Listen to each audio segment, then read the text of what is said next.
ferma, è proprio oggi, per stilare un documento. È una bella patata bollente quella degli articolisti che rischiano di perdere il posto di lavoro dopo il 31 dicembre. Noi per esempio rischiamo, se dovesse determinarsi una condizione che è quella che viene paventata di questo blocco nel 31/12, bloccare attività presso gli uffici tecnici, le polizie municipali, cioè fermare le pubbliche amministrazioni.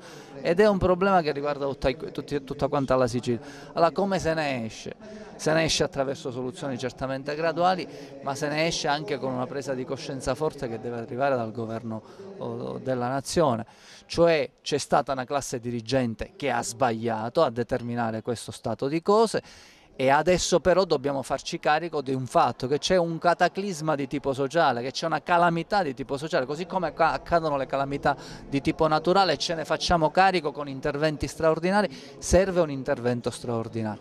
La paura di perdere il posto di lavoro è notevole. Ci siamo riuniti qua all'auditorium di Porto Empedocle per manifestare tutto il nostro disagio, perché dopo 20 anni di precariato siamo ancora in una situazione di instabilità e se non c'è una volontà politica da parte del governo nazionale a farci andare avanti con le deroghe, siamo tutti al 31/12 senza più una proroga e un posto di lavoro. La cosa più grave è che lo sapevamo tutti, lo sapevamo noi che siamo la base, quindi il precariato, lo sapevano le forze politiche, le forze sociali e stiamo arrivando alle scadenze ultime senza aver fatto quasi niente di concreto. La cosa importante è che dobbiamo però dimenticare quello che non si è fatto e dobbiamo concentrarci su quello che si deve fare e che si può fare. Una tappa fondamentale sarà il 4 di giugno dove ci incontreremo tutte le province della regione siciliana a Palermo con le forze sindacali, le rappresentanze dei sindaci, dei consigli comunali, perché è importante sensibilizzare la regione che è un aspetto della problematica che si può risolvere, perché la regione siciliana essendo a statuto speciale può cercare di derogare a questo 31 dicembre 2012, ma la cosa fondamentale sarà la tappa successiva che sarà Roma e la parte politica. La situazione è così difficile che forse è anche problematico promettere che questa vertenza venga superata.